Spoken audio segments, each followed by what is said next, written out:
Hai adik-adik yang hebat. Jumpa lagi dengan saya Kak Kokom Komariah. Yuk kita belajar asik bersama.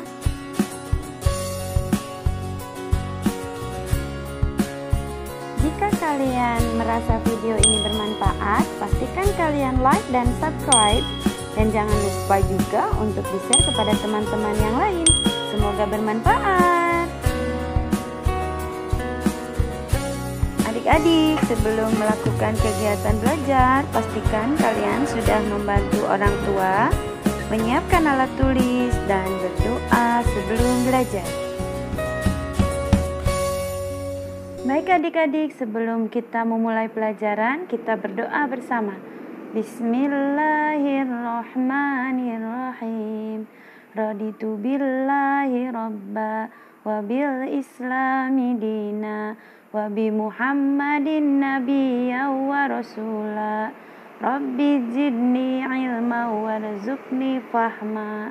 Amin. Adik-adik, kegiatan pembelajaran hari ini bertujuan yaitu dengan mengamati pola langkah, kuda-kuda, sikap pasang, pukulan, dan tangkisan. Siswa mampu mengidentifikasi gerak dasar lokomotor dan non-lokomotor pada seni bela diri silat dengan tepat.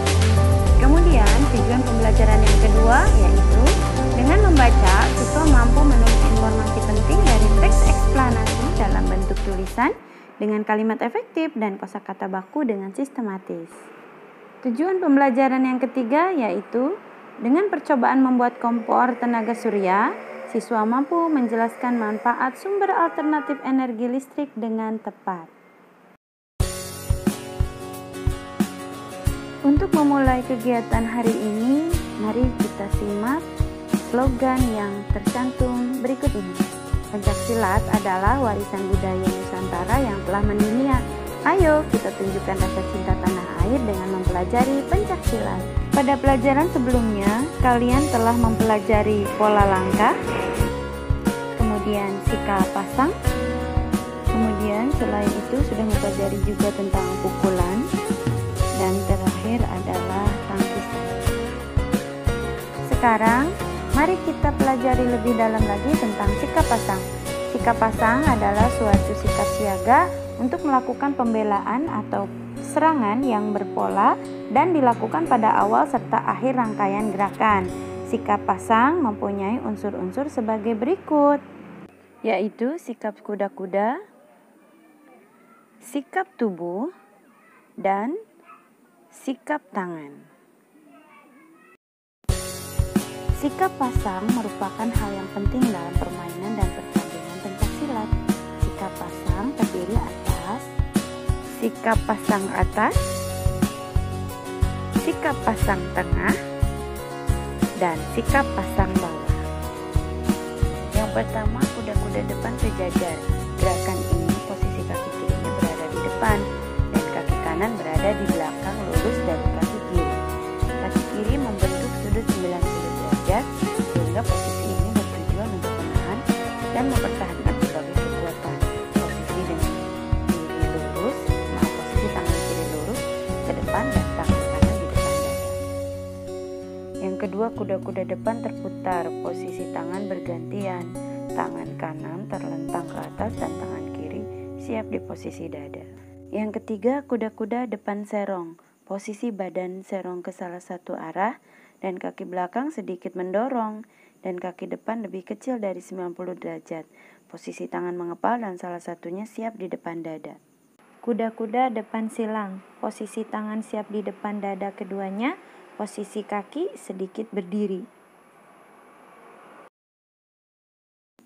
Yang kelima, kuda-kuda silang belakang. Posisi badan bertolak ke arah belakang mengikuti arah wajah dan tangan. Nah, selanjutnya sikap pasang tengah. Yang pertama, kuda-kuda tengah serong. Gerakan ini posisi kaki kanan lurus ke depan membentuk sudut siku-siku kokoh, sedangkan kaki kiri lurus ke samping membentuk sudut 180 derajat. Dari kaki kanan, posisi tangan kiri lurus dengan kaki kiri dan tangan kanan siap di dada. Yang kedua, kuda-kuda depan sejajar. Posisi kedua kaki searah menekuk ke depan searah posisinya dengan kedua tangan di depan dada. Yang ketiga, kuda-kuda tengah sejajar. Gerakan ini tidak hanya kedua kakinya menekuk sejajar dengan pusat kekuatan ada pada keduanya dan kedua tangan siap di dada. Selanjutnya, sikap pasang dengan jongkok ke depan, posisi badan berjongkok dan salah satu kaki menekuk membentuk sudut 90 derajat dan salah satu tangan di depan dan tangan kiri siap di depan dada. Yang terakhir, sikap pasang dengan jongkok ke samping. Posisi salah satu kaki lurus ke samping depan dan salah satu kakinya menekuk tajam ke lantai. Nah, praktikkan ketiga sikap pasang tersebut dengan panduan guru atau kedua orang tuamu di rumah ya. Baik, lanjutkan. Mengembangkan penggunaan energi alternatif adalah salah satu wujud nyata sikap cinta tanah air. Teknologi hijau di era globalisasi. Teknologi dan lingkungan merupakan dua hal penting dalam kegiatan manusia. Pada era globalisasi ini, kedua hal tersebut menjadi perhatian dan pembicaraan masyarakat dunia karena saling terkait dan menentukan keberlangsungan hidup manusia. Disadari atau tidak, kita sering mengabaikan masalah lingkungan. Persoalan lingkungan akibat proses teknologi sudah menjadi masalah yang mendunia. Teknologi hijau adalah salah satu jawaban untuk permasalahan ini. Teknologi hijau yang terus dibicarakan saat ini adalah pembangkit listrik tenaga surya atau disebut dengan PLTS.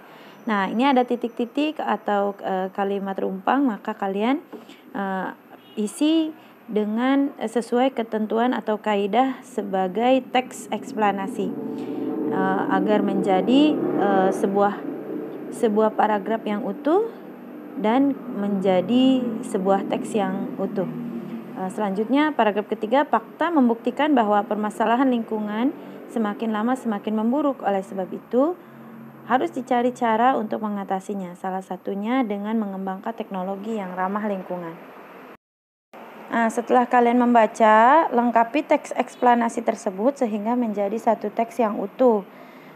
Teks rumpang yang ini diisi dengan kalimat-kalimat yang sesuai dengan ciri-ciri teks eksplanasi. Ingat ya, ciri-ciri teks eksplanasi. Paragraf 1 itu menyatakan pernyataan umum dari topik masalah yang akan disajikan. Kemudian paragraf 2 sebagai deret penjelas berisi fakta, pembuktian, proses dari masalah yang disajikan secara berurutan dan sistematis. Kemudian ini diisi dengan isi sebagai paragraf kedua, yaitu deret penjelas. Selain itu, paragraf ketiga yaitu simpulan dan pesan atau kesan penulis tentang topik tersebut. Adik-adik, penggunaan listrik yang berlebihan dapat menyebabkan habisnya pasokan listrik. Sehingga kita harus menghemat penggunaan listrik. Nah, salah satunya dengan menggunakan sumber energi alternatif. Apa itu sumber energi alternatif? Energi alternatif adalah energi yang berasal dari alam. Energi alternatif aman digunakan karena bebas polusi. Penggunaannya pun dapat digunakan dalam jangka waktu yang lama. Berikut ini beberapa contoh sumber energi alternatif, yaitu ada sinar matahari, ada arus air, panas bumi, angin, dan papan panel surya. Nah, pada kesempatan kali ini kita akan membahas sumber alternatif tentang papan panel surya. Selain pembangkit listrik tenaga air atau disebut dengan PLTA, yang dikembangkan adalah pembangkit listrik tenaga surya atau yang disebut dengan PLTS. Jenis sumber ini berasal dari matahari.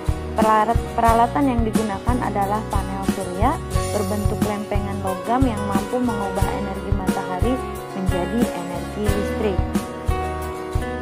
Lalu bagaimana cara kerja panel tata surya? Yang pertama, energi matahari yang ditangkap oleh panel surya, selanjutnya energi panas tersebut diubah menjadi energi listrik. Energi listrik kemudian disimpan sementara di dalam baterai yang ada di dalam panel surya. Selanjutnya, energi listrik yang dialirkan melalui kabel-kabel listrik yang menghubungkan ke semua peralatan listrik. Yang terakhir, peralatan listrik yang mendapatkan energi listrik dapat berfungsi sesuai kegunaannya. Penggunaan teknologi panel surya sudah dapat kita jumpai dalam kehidupan sehari-hari. Contohnya lampu penerangan jalan, kemudian lampu lalu lintas, kemudian ada kalkulator. Selain itu, ada power bank yang menyimpan energi listrik di dalam papan tersebut. Nah, sekarang mengapa kita tidak mencoba untuk membuat kompor tenaga surya? Bukankah negara kita cukup merata limpahan sinar mataharinya? Meskipun tidak bisa menggantikan sepenuhnya energi minyak dan gas bumi, setidaknya bisa menghemat dan mengurangi konsumsi minyak atau gas. Lakukan percobaan ini dalam kelompok besar, diskusikan dan buat kesepakatan tentang pembagian tugasnya. Siapkan alat dan bahan secara mandiri dan bekerja samalah dengan semua anggota kelompok. Tentunya dengan kerjasama yang baik dan sikap saling menghargai dan akan mendapatkan hasil yang memuaskan. Nah, sekarang kalian perhatikan langkah-langkah berikutnya. Kompor sederhana tenaga surya. Silahkan dibaca dengan teliti dan simak dengan baik-baik ya.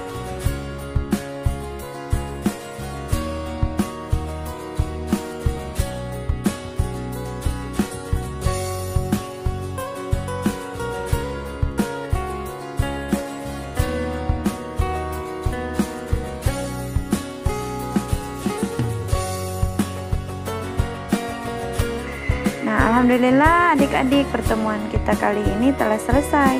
Jangan lupa laporkan kerja kalian kepada guru kalian. Kakak akhiri, wassalamualaikum warahmatullahi wabarakatuh. Sampai jumpa.